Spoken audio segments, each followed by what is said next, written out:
Мен Абдуразып Уларбек Шамшы айылынан, ошо Кочкор районуна караштуу Шамшы айылынан болом. Көп жылдан бери ушул Шамшы саба ажы асыл тукум чарбасын жетектеп келем. Бул ушул мал чарбасында дагы болуп аткан азыркы көйгөйлөрдү айтсак, Токтогажиевдин азыркы жакын ушул жаңы азыркы чыгарган ушул өзүнүн указына сырткы малды чыгарбоо боюнча өзүнчө указ кылып, сырткы мал чыгарбай ташташты да. Анан азыр эми бул сырткы малды чыгарбай коюу деген бул түстөн түз мамлекет болбосо айыл чарба министрлиги элдин чөнтөгүнө кол салып атат деген сөз да. Себеби бул малды мамлекет берген жок. Муну ошол эл өзүнүкү өзү багып келатат. Мамлекет буга жем чөбүн эчтекесине жардам берген жок. Жөн гана бул эл багып келатат. Бул сыртка чыгарбай койгондон бери көрдүңүздөр, азыр базар аябай арзандап кетти. Элге аябай түшүккө эле болуп калды. Себеби айылдын 80-90% кредит менен жашайт. Ошо кредит төгөт. Кайра 20% ошентип балдарына контракт төлөйт. Ошо менен айыл 100% бар банкка көз каранды болот да.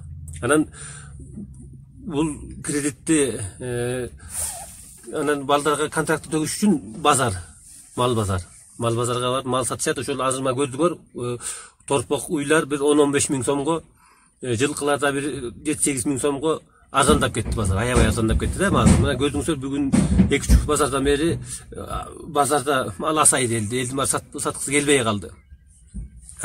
Тиги ушу малдын арзандап эмне болуп сыртка чыгарбай токтотуп койду десе, министрибиз айтып атат, этти арзандатыш керек деп. Анан эл малын баарын сатып ийсе, анан эт кийинки эмне болот депчи. Бул чындыгында малды ал Токтогажиев берген жок элге. Эл өзү багып келаткан малда. Кайсысын сатат, кайсысын тукумга коет, кайсысын бересесине берет. Аны эл баккан киши өзү чечет да. Рационун өзү түзөт, өзү чечет да. Анан антип эле булар деген азыр уже сыртка чыгарбайбыз деп туруп эле элди жөн эле жаап кыйнап атат да, жөн гана кыйнап атат. Антип турган болсо анда жайында дарбызда тигине жашылчаларым дарбызда айтып коелу. Казакстанга кетип атат, Россияга кетип атат да, бизде кымбат болду. Көрдүңүздөрбү? Кочкордо мисалы үчүн кымбат эле болду. Анда ошондо чыгарбай койбойт беле, эл арзан дарбыз жесин деп. Ошондой эле кеп да, элдин жайына коюш керек. Мындан 2-3 жыл мурун биз өкмөттөн сурандык эле, малды сыртка чыгарбасак арзандап баратат, мал көбөйдү, сыртка чыгаралы, кымбаттаталы десе, сыртка чыгарыш үчүн чоң лабораторияны куруш керек деди. Баанча деген миллион сом, миллиарддаган акча керек деп өкмөт моюн жар бербей атты эле. Чыгарса болот экен. Азыр түз чыга баштады эле, кайра өздөрү коркуп токтотуп атат. Бул жөн эле элдин чөнтөгүнө кол салуу деген да. Ал кое берсин, сатуусун сатат. Бул малды, этти кымбаттатпаш, малды сыртка сатпаш, ал мамлекеттин колунда. 5% кредиттерди берсин. Анан өзү эле токтойт, наоборот сатып ала баштайт. Анан алар өздөрү эчтеке бербесе, анан бирөөнүн чөнтөгү менен алардын эмне жумушу бар? Чайына коюш керек. Мына базар аябай арзандап кетти. Элдин баары нааразы болуп атат азыр. Себеби биздин караганыбыз эле базарда. Мисалы үчүн башка чүйдө болобу, башка жерде болсо, туура башка жактан киреше булактары болот. Бизде нарын жергесинде мал эле да башка эчтеке, дыйканчылык бизде көп жакшы болбосо, эт менен түрүү малдын баасы эки башка. Баары бир эт арзандабайт. Себеби ал деген мына жем чөбү бар байланган. Жем чөбү аябай кымбаттап кетти. Ал эттин баасы өзүнчө, эт гана кыйрат деле түшкөн жок да. Түшпөйт эт мынакей. Ал кымбаттаган ишин, анын түшүк өзүнчө.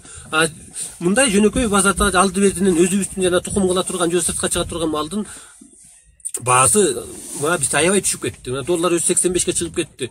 Анан мал ошо боюнча эле тура береби? Канча жылдан бери мал кымбаттабай турат?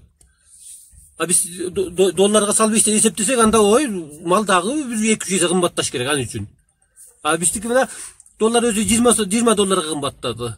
Мал көп болсо 20 миңге эмес, бир 10 миңге эле кымбаттады бодо малдар. Анан айырмасы болуп атпайбы? Анан баары бир өзүбүздөн өндүрүлгөн товарлар эч качан кымбат болбойт да. Мисалы үчүн 6 миллион кыргыз бар деп коет. 6 миллион 1,5 миллион сыртта жүрөт. Мындай эле эсептеп көрөлү да. 4,5 миллион болот да, 4,5 миллиондун 3 миллионду айылда жашайт. Себеби 70% да. 70% 3 миллион болот, ошондо айылда жашайт. Бишкектин теректери бүт мал кармайт. Анан анча-мынча эле киши Бишкекте, ата калганы бүт эле мал кармайт, бүт эле. Ал бул малдын мындай сыртка чыгарбашына көп киши каршы. Дыйкан баары эле каршы. Анан өткөн 6-күнү экен ошо министрликке фермерлер келгиле жолугабыз дептир. Мындай жолугуш өткөрөбүз деп. Ошентип эле бирок кайра отказ кылып коркуп коюшту. Биз менен жолуккандан коркуп атышат булар. Ошол малды биринчи сыртка чыгарыш керекпи же чыгарбаш керекпи? Ай келип туруп мына базарлардан келип ошол эл менен сүйлөшүш керек, дыйкандар менен сүйлөшүш керек да фермерлер менен. Кандай кылсак болот? Дагы сыртка чыгарыш керекпи же чыгарбаш керекпи? Бул минтип отурса Кыргызстандан мал калбай калбайбы? Тияк биягын күнгөй тескейин караш керек да. Анан бул өзү эле кабинеттен чече берсе болбойт да. Мисалы үчүн айыл чарбанын жумушу айыл чарбадан чечиш керек. Ошо жеринде барып чечиш керек да. Жерин ал келип ал көргөн жок да. Биз менен маектешкен жок да. Бизинчи биз менен маектешип көрбөйбү келип сүйлөшүп эмне болуп атасыңар? Кандай кылсак болот деп. Алар билбеген мына биз билебиз да. Биз ошол жеринде эме кымындайбыздан бери малда жүрөбүз. Мал кантип багылат? Мал азабы кандай? Алар эмес, мына биз билебиз да. Анан биздин сыртыбыздан булар тон чечип атат да.